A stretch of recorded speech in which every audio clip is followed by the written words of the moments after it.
So this is a panel entitled Blow Your Mind, which I think is probably a very large promise that we won't succeed at.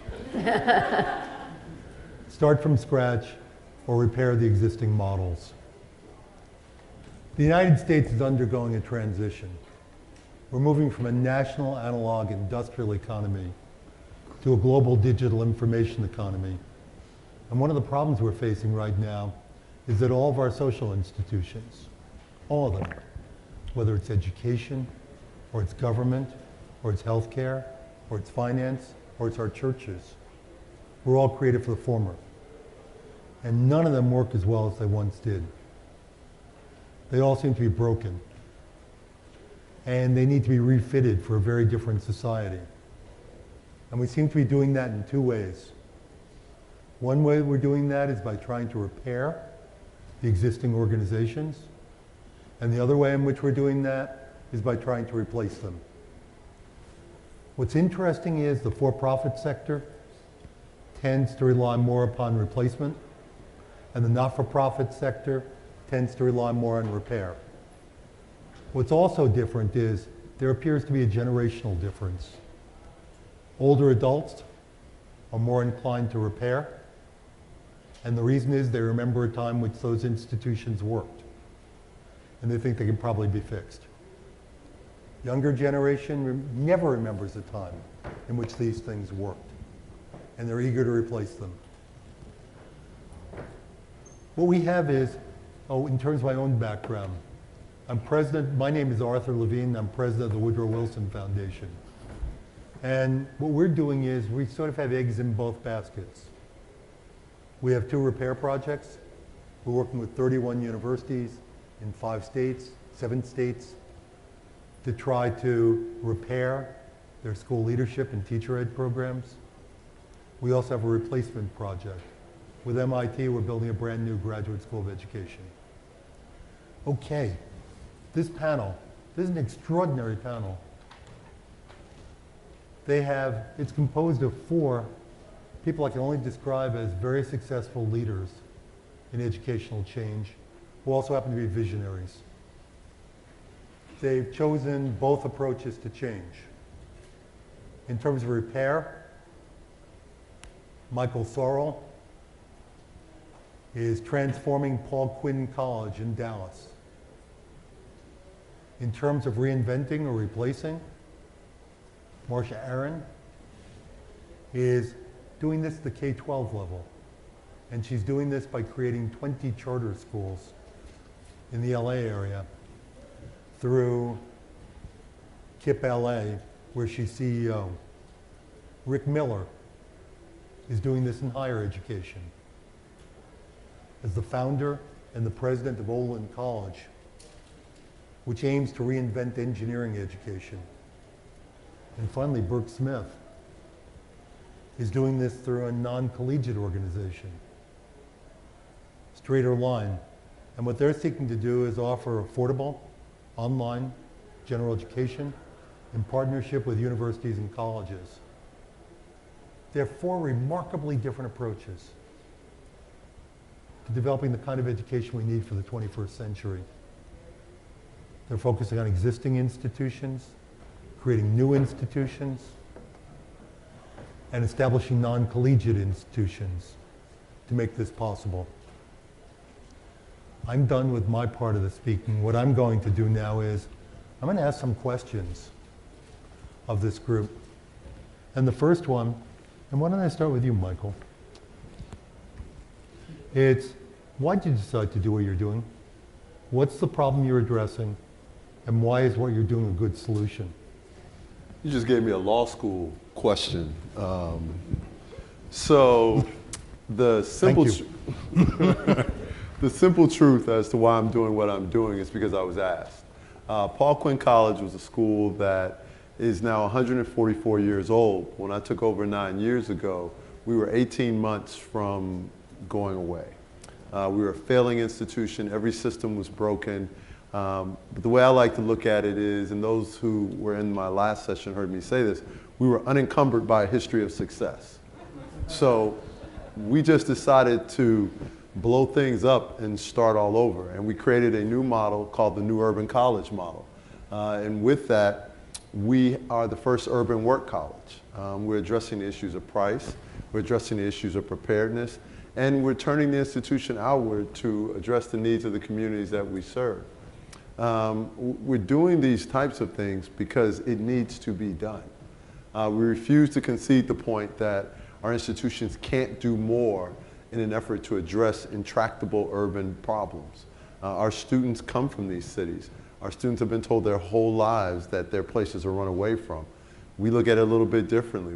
We tell them, someone's going to figure out how to address the issues of your communities, and they're going to become wealthy doing it. Wouldn't it be amazing if the people who lived in those communities were the ones who solved it? So we're borrowing a little bit. I know many of the folks here have Boston connections, but we're borrowing something that I got from Babson College, which is using entrepreneurial thought and entrepreneurial action to solve the problem. Now, I just did what I did in law school, which is I just kept writing stuff down until I got something right. So hopefully that answered the question. A wonderful job. Thank you. Rick, how about you? Why are you doing what you're doing? Well, I'm running this. My name is Rick Miller, and I'm the president of this new engineering college in Massachusetts. It's funded in a very unusual way by the F.W. Olin Foundation, which has a long history in higher education of philanthropy. In fact, they've given away funding for 78 buildings on 58 university campuses, places like Cornell, Vanderbilt, Johns Hopkins, USC, and so forth.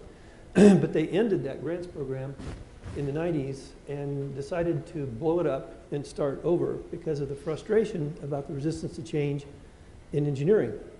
It turns out that engineers are important to our society, and that less than 5% of the bachelor's degrees awarded to any student in any university in America has anything to do with engineering. And it's a declining market share.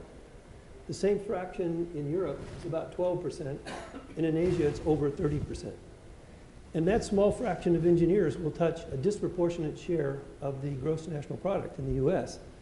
And the question is, where will they come from? If you look at what happens when they enroll nationally, only about 40% of the students who enroll in engineering as a freshman ever graduate in engineering.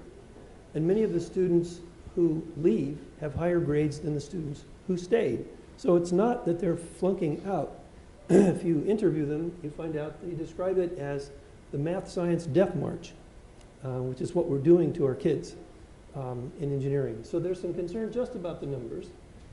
And then there's a concern about the quality and the content of their education when they leave. What we're doing nationally is preparing applied scientists in engineering. The analogy I will use is an analogy to music. You see, engineering is not a body of knowledge. It involves knowledge, but in fact, engineering is a process. Have you heard of the Wright brothers? These guys jumped off a hill a zillion times with these wings on their back and kept saying there must be a better way until they eventually got it right. That process is what engineering is, and what we teach, though, is different. If engineering were a performing art, like music, for example, this is how it would go.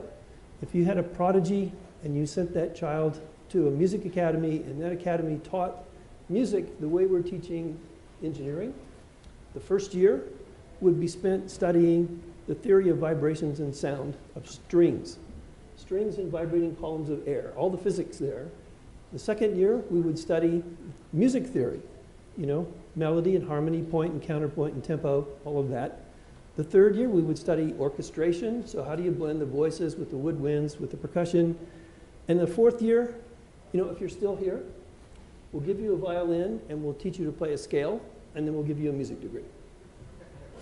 That's what we're doing in this country. So that's why I left, where I was Dean of Engineering at the University of Iowa, doing fine there, to start over.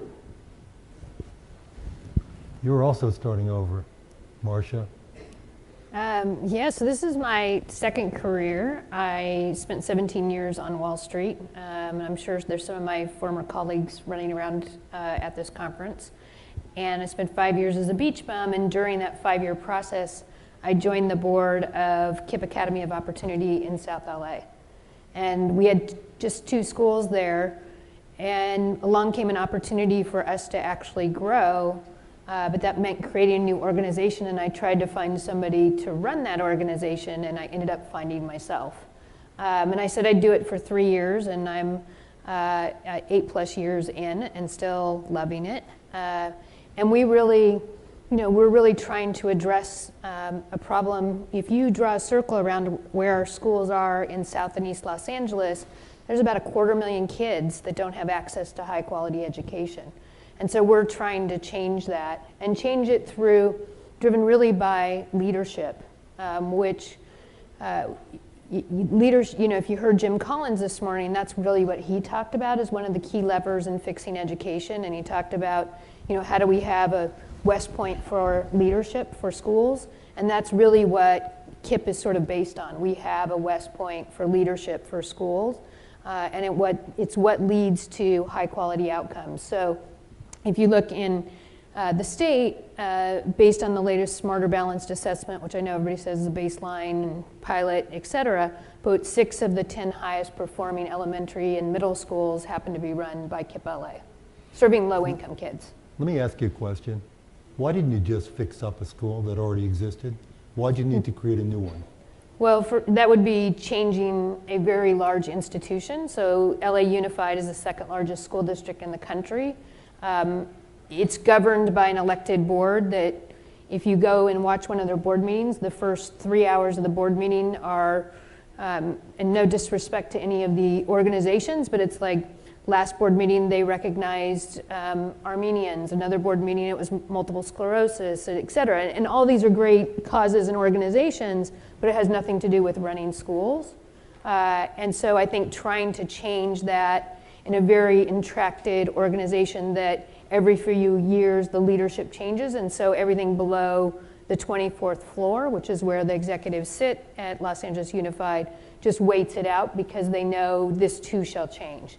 And it's very hard to make that systemic change. I really think, and we see it having looked at companies, it's very hard to turn companies around, right? Like we can talk, does anybody remember Woolworths, right? Or Sears will go by the wayside, Kmart's going by the wayside, It's the same, these institutions, these large organizations get so stuck in a rut that it's very hard to change. And particularly when you're in a highly regulated, compliance-driven organization that's run by politicians, I think it's difficult. Burck, you chose an entirely different strategy. You created a separate organization outside of traditional education. How come?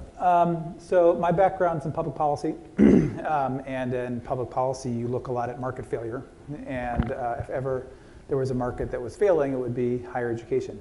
And just the statistics are kind of astounding, where tuition's risen 4 times the rate of inflation over the past 30 years, median family asset values dropped by 1/3 in the last 10, the need to have a degree is only increased, so that creates an impossible situation for particularly American middle class, but also lower class families.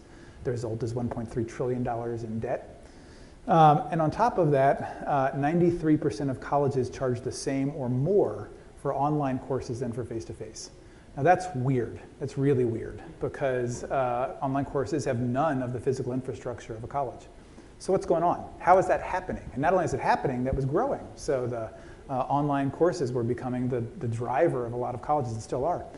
And so that says to me that there's a market failure there. And what's causing that market failure? It is the regulatory structure in which colleges are embedded and the subsidy structure to which it's tied. So that was the impetus for starting StraighterLine early. In 2008, we were one of the first to kind of point out that online courses should be much cheaper than face-to-face courses. And so what we do is we offer gen ed courses, about 60 of them, $99 a month, much closer to the cost delivery for an online course than using it as a profit center for the rest of the college. And we're not a college, but we have agreements with colleges so we can guarantee credit transfer into the college. So create an alternative structure, but you still have to, particularly in a highly regulated industry that has a lot of subsidies behind it, you must acknowledge the elephant in the room, which is the existing infrastructure that you're surrounded by. And so that's what we did. And it's since proven successful. We were very controversial, but slowly but surely alternative credit pathways have gained traction to the point now where the Department of Education is talking about creating financial aid pathways to providers like us through the KIPP program, the Experimental Site Initiative. The three of you started with a clean slate, more or less. What barriers did you run into? Well, for us, it's the political barrier. So we have to go to the institution that we're basically taking market share from, to use my old language, and ask them permission to do what we do. So that's, that's difficult because they have a fiduciary responsibility both to the children but also to that institution. So I think that's a big one.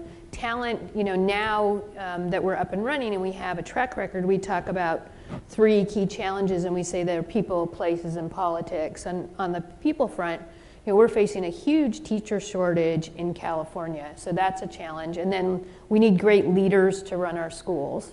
We've got to develop our teachers to become great school leaders. Facilities are a huge challenge for us in Los Angeles and very expensive, and we have to pay for them out of our operating budgets, not from we can't float a bond for the taxpayers to pay for. And then the political front, both politics plays both in terms of our ability to continue to grow and operate, but also in terms of our ability to get facilities, because facilities in Los Angeles are also political. How about you two? I'd say there's kind of 3 things. One is when we started in 2008, the pushback was extraordinary. This idea that a for-profit non-college could offer online courses for credit at 1/10 the price of what colleges were offering, and they're nonprofits and supposed to be, doing their work of the public good was heresy. And so it was just a PR issue. I mean, the pushback was extraordinary. We actually used it in our favor because by being disruptive and by not backing down from our value proposition, we were able to get a tremendous amount of press, which resulted in great search engine rankings and great attention to us. So that was one way we overcome that. The second was really in the business model. We started by assuming that colleges aren't that interested in creating low-cost pathways into themselves, which is kind of, it's actually kind of duh. Who would be? What business willingly creates lower-priced pathways, lowers their prices without some kind of pressure? So colleges don't necessarily want to create pathways into themselves. However, they do want the students that come from us. So the value we bring, and it's very incentive-driven, is that we are a free marketing channel for new students. And if you create an articulation agreement with us, it's free. Students need a place to go. That place to go becomes your college. So being very candid about the trade-offs and the value proposition. And then third is more, general. There are a variety of advantages that colleges have that new providers do not, starting with the subsidies they get. It is a vastly unlevel playing field, whether that's financial aid, state support, nonprofit status, the imprimatur of the state, being able to say University of X. That's a strong branding advantage. And then just the general sort of incumbent power of what students are used to buying.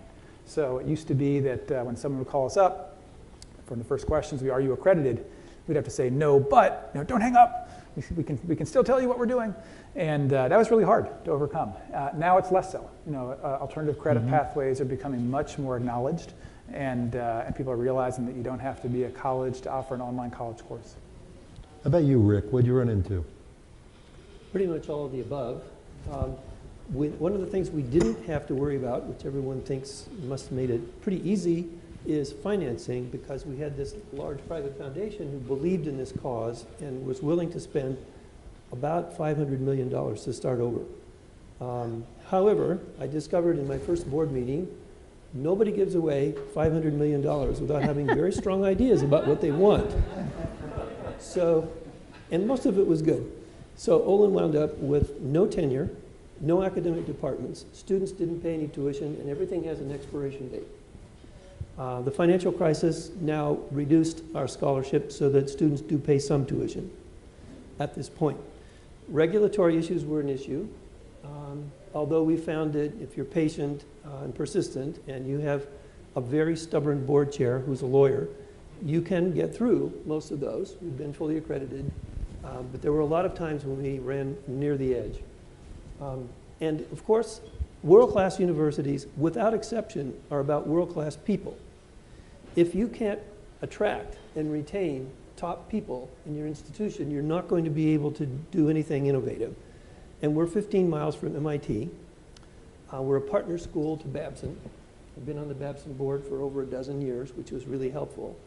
So persuading these people not to go to a school that you've heard of and go to a place that doesn't exist and can't be accredited, and in persuading faculty to do the same thing, but also at a place that doesn't have tenure and will never have a PhD program. But we'd like to have you come anyway. Turns out it was not an issue. There is an enormous interest and pressure from within traditional universities to change. We've had more than 150 faculty resumes for every position that we've appointed. We appointed 2 faculty members who switched from MIT to join us after teaching there for 10 years, and 3 from Vanderbilt, including the associate dean and the chairman of electrical engineering. These are very well-prepared traditional faculty members who care about changing education. Michael, you had it made. You had this institution was already constructed. Must have been a piece of cake. Well, I mean, if it had been constructed well, right? I mean, you know, everything was broken. One of the things that happens if you don't have a $500 million investor is people make decisions based upon limited resources. And when you start making decisions based upon limited resources, it snowballs. So for example, if there are 10 people in a pool and 1 is world class, 8 might be people you should never hire, and 1 is someone that maybe you can live with. If you don't have adequate resources, if you don't have a creative vision, if you don't have a compelling story, you wind up never with the 1 world-class person, seldom with the 1 person that maybe you should hire, and more often than not, the 8 folks that you shouldn't have hired in the first place. And year after year, decade after decade, you wind up with the cost of those decisions. And you know, when you do that, and when you're doing that in a space where you're dealing with students who come from you with backgrounds where there wasn't a lot of hope, where there wasn't a lot of things that, or there weren't a lot of things that were going well. I mean, 80 to 90% of our students are Pell Grant eligible. And if you come from that kind of background, your family has a long-term dysfunctional relationship with wealth and with work. So you've got to look at things a little bit differently. And so for us, we just said, look, what would we do if we were just doing things that made sense? Right? If we were just going to say, what's the right thing to do? If our students are struggling to buy textbooks, do we need textbooks? We have the internet. There's information of all sorts that you can find free. Why don't we use those? Hey, here's one for you. Our teachers have been teaching the same stuff for decades. Why do they need a book? Right? Maybe they're in a position where they can teach the stuff that they need differently. Why don't we reimagine the process? If 75, 85, 90% of the students are working anyway, why don't we incorporate work into their academic experience so at least now the two can work hand in hand? So the beauty of the process that we had was that while we had an existing institution, we also had the reputational damage that comes from an underperforming institution. So we had to address that as well. So let me ask you this, true confessions. Tell me something you got wrong. What's a mistake you made? What didn't work? It's a long list. Yeah, where to start? I can start. When we first started, we thought this was kind of an e-commerce business where we didn't need a lot of support. The value proposition was so compelling. We're so much cheaper, so much quicker, so much more flexible, transfer credit. And that worked for a small section of a small subset of students, but not for a larger subset or a larger group. And so we had to switch and really add in an enrollment counselor function. And the logic was that enrolling in college, even at a low price point like ours, is still a high risk decision. So you wouldn't even start at a low price point if you're not thinking about the longer term decision. And it's impossible to know what college costs. So it's really complex. What's your financial aid? Does it transfer? Where am I going to go? Will the credits transfer? Will the college give me money? What are the fees? How long will it take? It's impossible to know. It's a very complex decision. So we had to add counselors to sort of help with that. We tried selling into corporations. We had belief that corporations would be a natural responder, or this would be a natural value proposition for them, that they would understand the colleges that our students are going to are the ones their employees are already going to. This lowers the overall cost. And that we were able to get employers to include us in their tuition reimbursement programs, but it's very hard to get students to actually select that. And the reason, which we eventually learned, was that most corporations see tuition reimbursement programs as benefits rather than training programs. And as benefits, they do not want to circumscribe the choice that their employees have. So you're just one of many options, and you still have to fight that battle to be chosen. Another was we did something that was just too early. We called it Professor Direct. The idea was we'd create a market for professors on top of our courses, charge a higher price. The professor got the difference between their price and ours.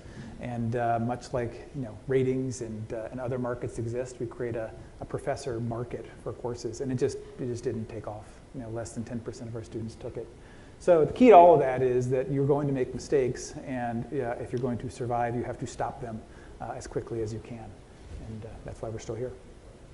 Who else wants it? I think our biggest mistakes have all been people mistakes. Putting somebody that is incredibly passionate but doesn't know how to actually drive an organization, because our school leaders do run their schools. Hiring wrong people for wrong positions that don't fit our culture.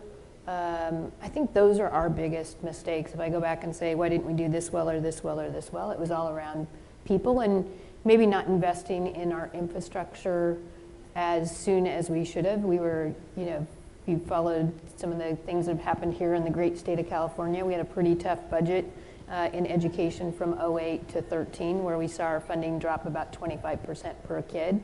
And at elementary, we got down to below $6,000 per student. So we weren't able to do some of the things that we would like to do. I think those are the big things that were hard that we still at times are dealing with. So we had a lot of the people issues, and interestingly, we had a language issue. I completely underestimated that what I thought was great meant great in the same places, right? So if you have struggled, or if you come from a different background, you're going to assign different values to the same words. I mean, for example, I thought being entrepreneurial meant the same thing in every space. Not so.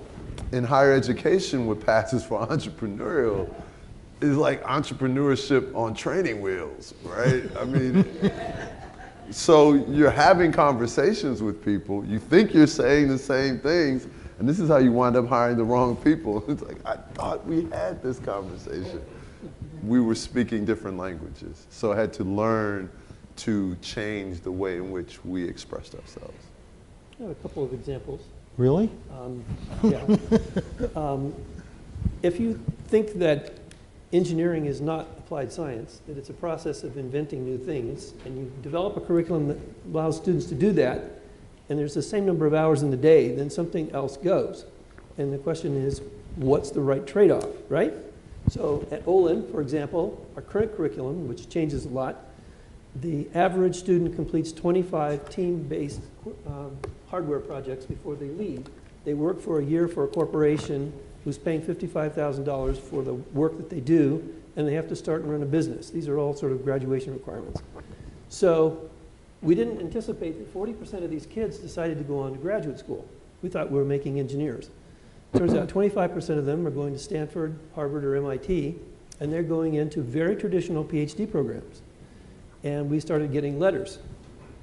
You know, the math program that you taught us didn't say anything about this, and all these other kids in the class know it, and we don't. Can you fix that? So we had to completely reinvent the math program in 9 months and redeploy it. And it looked really cool on paper with it integrated with the stuff that we had before, but it didn't have enough content. Also because the people are so rigorous and so enthusiastic about what they're doing, a couple of times I had 12 students in my office that had very bloodshot eyes that said, Dr. Miller, we love this place, but we've been up till 4 o'clock in the morning every night for the last 2 weeks, and we're getting farther and farther behind. So we've decided that we're going to quit and go to MIT where it's easier. And we said, no, no, no, no.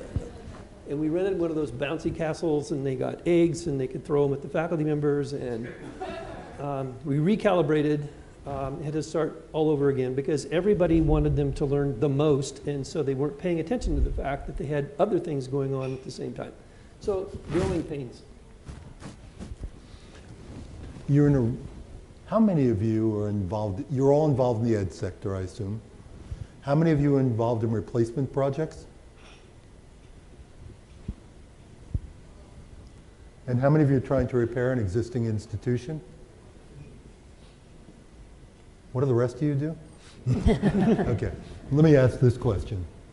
What are the lessons you've learned? Okay, you've been going at this. What advice do you have to pass on? Well, I think one is sort of dovetails on the mistake is spending time hiring the right people and developing those people. I think the other, so we've had two big ahas as KIPP. One is that we can't take our kids and just drop them at the doorstep at a college or a university and expect them to be successful. It just doesn't happen. They don't have the same support structures to fall back on that a wealthy child has. And often, particularly since KIPP started at middle school and for a long time was just middle school, they haven't learned all the ways to really utilize their voice to get what they need and what they deserve. So that's been a big change we've got a currently 14-member team that's growing to 18 to work with our kids. We have 1,700 alum, and they work with our kids from high school through college, so college persistence. We're hoping it stays at KIPP through college and not KIPP through life, because I'm not sure how we fund that. And our other big lesson is around politics. And if somebody would have told me, when I started to get involved with KIPP 11 years ago that I'd be spending a lot of time on politics, I would have said, you're crazy. But we spend a lot of time on politics, and we are really diving deep into how do we authentically engage our families to help them really drive this movement. And for those that were in the session earlier today with Surge, that was one of the big things that was the last sort of comment, is we can't say this is a civil rights movement, this is the biggest issue of our time if we don't engage the people that are actually being impacted by it. And so that's our another big learning that we have, is that we're really trying to figure out how do we authentically and holistically engage our families in leading the education reform. It can't be people that look like me. It's got to be our families. So that's been a big learning for us, and it's our next big wave of investment now that we're not teetering on the edge. I'd say sort of two things for us. One is I think the replace versus repair dichotomy is a little bit of a false dichotomy. Even the replacement projects have to have a fairly well-defined relationship with, they at least have to know what that relationship is with the existing establishment. So in Marcia's case, the politics have become a driving force in her business or in her schools. And I would imagine accreditation is a big deal at Olin. And for us, it's, we have to create credit pathways to colleges where there's no value to the courses that we have. So we have to work with them and work separate from them at the same time, which is a trick to manage. So even replacement projects have to work in conjunction with existing infrastructure in a heavily regulated, heavily subsidized environment. I think that is a big difference in education compared to, say, Uber and taxis, or well, even then, they have to deal with taxi commissions, and Airbnb has to deal with hotel commissions, and so we're seeing a lot of, I think, those interfaces. The second big lesson, and it seems kind of almost trite, but is our internal mantra these days is if you stick around long enough, your timing is perfect. And that's kind of what's happened, is that it's just it takes a long time to disrupt change. I mean, I feel like I see the same PowerPoint presentation at every conference for the last 15 years, which is, now's the time, now's the time, now's the time. And so it's been a long time of us sort of doing the hard work to create the relationships, to create validity for our courses, and now alternative credit pathways are gaining traction, but it is longer than I think we thought and certainly anyone else thought when we were talking about disruption in 2010 and 2012. We've done a lot of experimentation at our school, and some of the things that we've learned I think are more important lessons are about education itself rather than the process of making the change happen. We're convinced that young people today are more capable of learning on their own than you would imagine, and they love this. I think every kid is born with two natural interests. One of them is mystery stories, and the other one is making things. And science is a mystery story when you teach it that way. It's not a bunch of facts that you memorize. And if you can discover this, you don't have to worry about kids dropping out of STEM. Secondly, every kid loves to make things. And we all did this in kindergarten. Somehow we've structured that out of what we do, which is really unfortunate because it's a driver. If kids are intrinsically motivated, you can't stop them from learning, which is really an important lesson here. The other thing that we learned is that as you encounter a project like this, I'm going to make change and reform, I'm going to try something completely different, it has stages to it. If you stay with it long enough, every decision you make has three consequences. There's a budget consequence, it has a quality consequence, and it has a schedule consequence. And at the very beginning, everyone is idealistic, and it's very easy to make almost all the decisions based on quality. But a little while into this project, the CFO notices that the burn rate on your finances is a little higher than you thought, and suddenly the decisions are now being compromised a bit in order to make sure that you'll have enough to get to the end. And like in the last quartile, it's all about the schedule. The kids are going to be here on Monday. What are we going to do? And that's when the mistakes are made. You usually pick stuff off the shelf, whatever's handy, whatever you can get away with, just make it work. And quality is compromised at that point. But this is a trajectory that we see in project management everywhere. It certainly is true in education too. I would say that the three things that I would share right now, the first is don't make the assumption that just because it's always been that way, that it should still be done that way. And that was important for us because when we started, everything we did was took a bit of a contrarian position. And when we would assert something, someone would say, well, we've never done it that way, or we've always done it that way. And it didn't make sense to do it that way anymore. So we just stopped doing it that way. The second thing is this great old African parable, which says, until the lion tells his tail, the story of the hunt will always favor the hunter. You've got to tell your story, right? I mean, you can't assume that people are going to know what you're doing. So there's so many mechanisms now for getting the story out. Report it yourself. What we discovered was that once we started doing that, it changed the way people received the information about us. And it made all the difference in the world. And then the last thing that I would tell you is something that I just believe profoundly, is that if you're going to be in this space with students, you need to lead by letting them know you care about them. All right? At our school, we call it leading with love. And we learned it, very, very, difficult way. I was a very young college president. I got into a yelling match with a student on campus. We're yelling in my office, and he breaks down in tears. And this was a guy who, wanted to be tough, wanted to be macho. I didn't know what to do with that. I'm looking at him like, how are you going to yell at me one second and cry another one? And he leaves, and we had this staff member who was very much like a grandmother to me. And she said to me, she said, baby, and when somebody starts with baby, you are going to get shellacked, okay?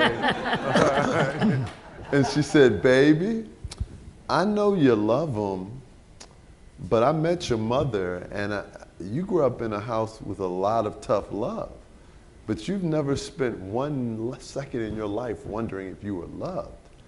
She said, if you never knew love, how would you know anything other than tough? If you want them to follow you, they've got to know that you love them. You've got to lead with love. Best advice I've ever received in my 9 years as a college president, and it made me far more intentional of saying to my students, I love you. I care about you. I'm here for you in the difficult times, things that have nothing to do with me raising money, things that have nothing to do with building buildings or adding new academic programming. It has everything to do with me believing in you. And once our students started to understand that we believed in them, they started to communicate that not just back to us, but to the community that we serve in and to their families. And it has made an extraordinary difference in our culture. So I would just encourage you to keep that in mind as well. You're a group of veterans in terms of the activities that you've been involved in. And it's a room full of people who are going to head off. And some are going to try something new, and some are going to try to repair something that's old. And others are going to think about funding or other kinds of initiatives. What would you tell them they need to have before they set off? What's the minimum that you got to have before you decide to launch one of these things? In terms of money? Anything. What do you got to have to launch this? Well, besides money, I would say, a willingness to recognize that you don't know what you don't know and be okay, like, asking others. I mean, I'm a, career changer, right? I knew nothing about education other than I had one, right? And that's kind of the worst possible place. I've spent so much time in the last 10 years learning, and I think you've got to go with, with curiosity to sort of dovetail on the last presentation in this room, right? Having that growth mindset and curious and being okay when you screw up, because you will. So you need money, curiosity, and sense that I'm not going to get it all right. Yeah. Okay. What do they need? Starting a company or being entrepreneurs, it's a whole sort of mess of contradictions sort of rolled into one. And on the one hand, you really have to be passionate and have a mission, and really, if you're looking to education as a place to make a lot of money, that you're probably in the wrong business. There are other places to do that more easily than in education. It's not to say you can't, but that shouldn't be what's driving you. And so you really have to have that passion and that mission. On the other hand, you also have to make tough choices. You also have to stop things that aren't working. You have to lay off people if your business isn't growing as the way you think it should. So there's a realism that has to be there at the same time. And I realize there's a contradictory, but those are the sorts of things you have to do depending on the situation. So. It's really, if it's your mission and your passion, you kind of figure out how to live another day and do it, and whatever it is that takes. I think you have to really care about this. Whatever it is that you choose to do should be worthy of the rest of your career. This is something that you can't give up on because it's who you are. If you look in the mirror and you know that it's worthy of the rest of your career, this is the most important thing that you will achieve in your life, then you have a chance. But you can't ever give up. It's not going to be easy. It's a lot of what Michael was saying a few minutes ago about entrepreneurship. It's the same thing with entrepreneurship. I've seen this in action at the business school next door. Entrepreneurs almost never become successful because they care about the money. The money happens because they're passionate about an idea that really matters. If they don't have the passion about an idea that really matters, the money won't solve it, and it also won't come. So it's really back to what's inside of you and what you really care about.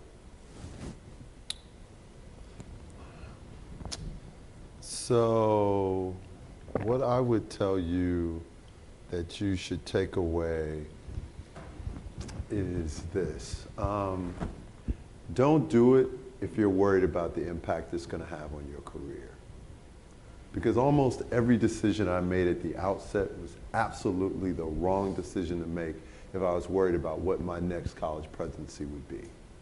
But it was absolutely the right decision to make for the school that I was president of at that moment. So you've got to go into this, to your point, absolutely fearless of what happens next, other than acknowledging the possibility that you may fail. And the idea that you may fail propels you to work harder than you've ever worked, to dig in deeper than you've ever dug, and to recreate yourself. I mean, because that's what it's going to take to succeed. And so that's what I would tell you. I'm going to violate one of the rules. And one of the rules is we're not supposed to end with Q&A.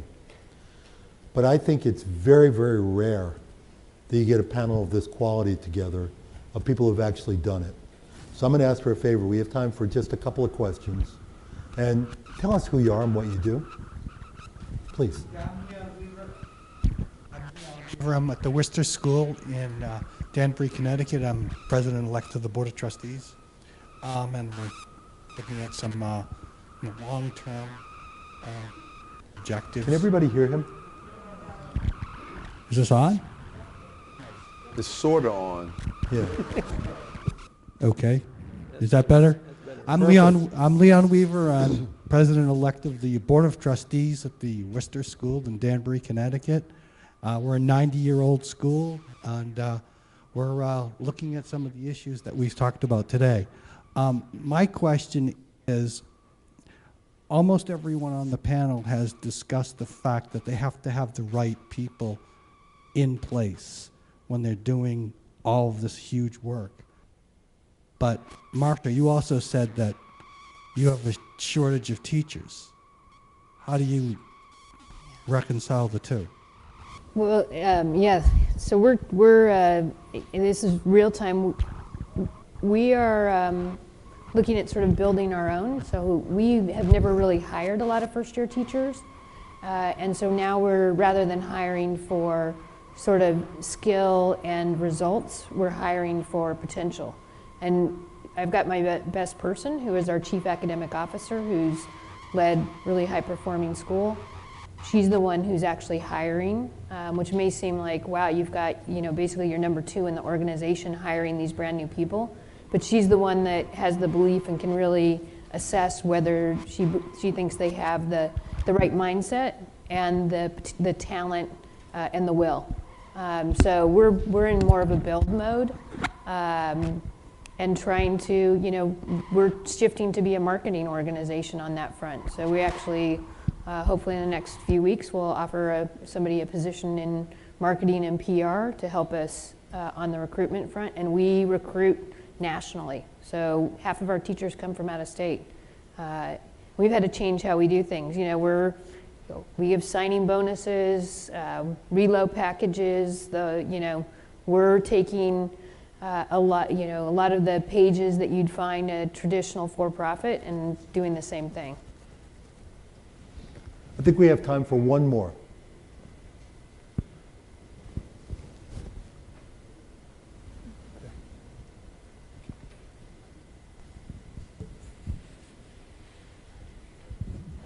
Hi, I'm Kimberly with the National Alliance for Public Charter Schools, and we're all in this room for the same reason. We're all fighting for education to be better for our kids. So what's, in 2 minutes and 30 seconds, what's that big aha? How can we all sort of come together, private, public, charter, and fight the good fight to help politicians understand how important this is to the kids? I don't think politicians don't understand it's important.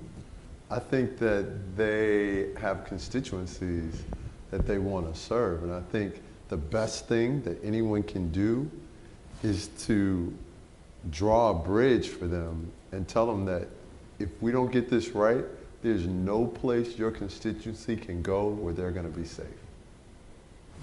I mean, we're in this together. And folks have to realize that you have to get rid of the turf battles. And once people get rid of the turf battles, some pretty amazing things can happen. But that is easy, that's harder to do than it is to say. I actually think we need people to be involved. I think so many people are so fed up with government, and why wouldn't you be, right? Like the presidential election, the things that happen, in Sacramento, whatever, like it's really disheartening. But the people that want the status quo to stay the same are so involved. And we all sit there and say, we can't do anything. And yet there's so much wealth that can make a change on the political front. We just have to have, as we would say in our schools, we need the Ghanas to do what's right for kids and be uncomfortable. And if we just sit around and try to mess around on the edges, we're never going to do it, because they have more you know, they've got a longer history, more success, and a lot of money, and they're just going to keep fighting us day in, day out if we don't stand up and have our parents stand beside us. And the only thing I'd add to that is that they're also in a broken institution. In some ways, they see what's wrong with what we have, but they don't have the answers to how to fix it. And they differ over those answers ideologically. They differ over those answers in terms of simply experience and background. They differ in all kinds of ways.